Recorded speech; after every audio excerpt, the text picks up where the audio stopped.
Good morning. Welcome to the conversation on TOS Television Network, your digital first Pan-African news network. I'm bringing you the conversation from Nigeria's capital city, Abuja. My name is ASUU. Today on the conversation, we're going to be looking at matters arising from the ongoing extended ASUU strike. Now, actually, all the university unions in Nigeria, that's in the country presently, are on strike. And in the last 20 years, Nigeria has actually have nearly about like 16, 17 strikes. And the ongoing one, which began on February 14th and was supposed to last for just 4 weeks, like a 4-week running strike, has gone on to about 92 days. And lots of Nigerian students have been home. There's been a back and forth between ASUU and the federal government. And then so today on the show, we're just going to be looking at developments from, all of that. And to join me in having the conversation in the studio is Dakwa Banjo. Good morning and welcome to the show. Thank you very much for having me. Yes, now let's move straight into it. So the former Minister of State for Education, who is now, a presidential aspirant under the APC, that's Chukwemeka Nwajiba, I think it was yesterday, while appealing or pleading with Nigerian students, apologizing to Nigerian students for the ongoing strike, said something about they should please understand what the issues are and the situation of things, saying like my own children or his own children are also affected by the strike. What's your take on that one? I think that's a very careless statement coming from someone who, over time, is expected to have played a major role in trying to broker peace or work out something that is acceptable between government and university lecturers in Nigeria. The fact that he's claiming that his children are also in the system in Nigeria is not an indication that student needs to be appealed to or to be told not to do what they're doing right now. You would agree with me that Nigerian students have been one of the most understanding set of people in the world. I mean, for as many people who cares to listen, when I was in the university back in the day, it has always been this. And that's back in the day in the 90s. And so I have been home because of ASUU strike for about 6 months before. And I know how much it affected me. So I tell people who cares to listen that I read medical physics in school. And then the question will be, is there any course like that or any discipline like that in the university? No. It is medical physics because physics as a discipline, it takes you 4 years to study in the university, but I spent 6 years in school. And so that's the same year a medical student will use to actually, so I always use that to encourage people that I actually did medical physics because it took me 6 years to study physics in the university. And so it's really very bad that we have this situation. It's not starting now. Now let's go to maybe the intrigues of or the concerns from Nigerian students.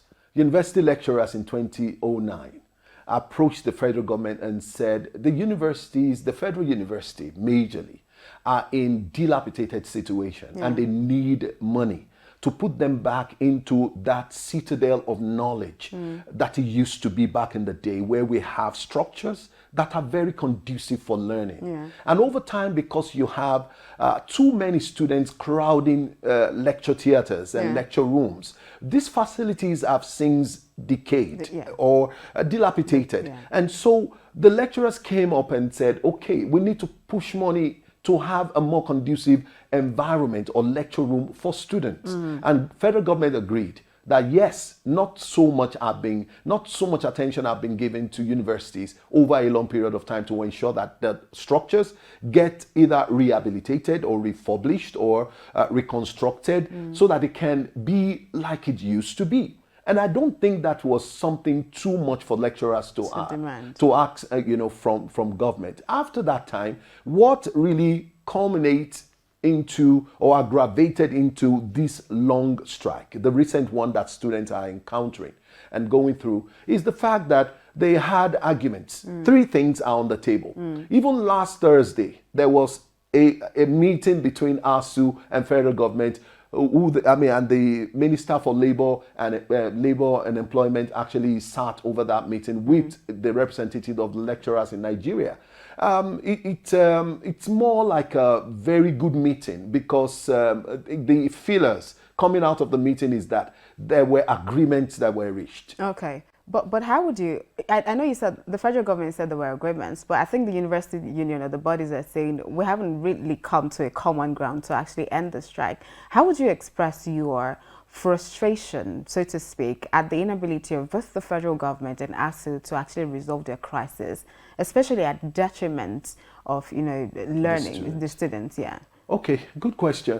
I think basically we need to focus on the matters arising. Top on the list is that the university lecturers does not want the the federal government platform of payment for them to be paid. So their salaries are being withheld for over a long period of time. So they don't want the IPPIS platform, they want the UTAS, the UTAS, which is the one that they actually approved and they believe will take care of their concerns. Federal government doesn't seem to agree with that. So over a long period of time, they've been going back and forth. The second one is the fact that they want a situation where government and universities, the concern really why lecturers are taking this position is that if eventually federal government respond to them, it will eventually work in favor of the students. And that's the truth. Refurbishing and making the school more comfortable for learning is for students, it's not just for lecturers. The fact that lecturers get paid and they are very happy and motivated to work is that the school system will also run as it should. And so when you look at it from one angle, what the lecturers are agitating for will favor them and at the same time indirectly or directly favor the students. So do you think the federal government doesn't understand that, or why are they not getting with the memo? Okay, now what they're not getting is that federal government they believe in dialogue. They don't believe in any sector of the Nigerian space dictating for federal government. Or saying, okay, we'll go on strike because you're not listening to us. We're not getting your attention. So when we shut the schools down, you probably will listen to us by that time. And so, unfortunately, strike actions happen to be the language federal government have always responded to or listened to. And so, more often than not, you have organizations, maybe National Union of Teachers, maybe Nigerian Labour Congress, maybe the Nigerian Union of, National Body of Lecturers in Nigeria, all of them resulting to strike actions to be able to get the attention of government. And so government on the other side will be thinking, you are threatening us. You are making things difficult for us. But the lecturers are asking, why are you not listening? Why don't you want to dialogue? We have reached a lot of agreements that you have failed on. And you are not coming back to us to even explain to us why these agreements have failed. So we come to the round table, we dialogue, you agree with us. In principle, as educated people, we try to let you know, okay, we understand what government is going through. So give us the next 1 year or 2 years to put things in place. And we give you even 3 years. But you still don't come up with anything positive. So you are taking us for granted. And so at the end of the day, you have a government that is so insensitive to the yearnings of the people, students and lecturers alike. And so when you look at it very well, can I blame the lecturers for what they are doing? Maybe yes, maybe no. Come see, come sir. The same thing, will you blame the federal government? Yes, you should blame the federal government because you are the highest body of decision making or executing orders or attending to national issues or issues that are of a national magnitude, like lecturers going on strike and university system shutting down. And on the long run, you have the senior staff union also following suit. You have other unions within the university system also asking for the same thing. And at the end of the day, you have the system really collapsing.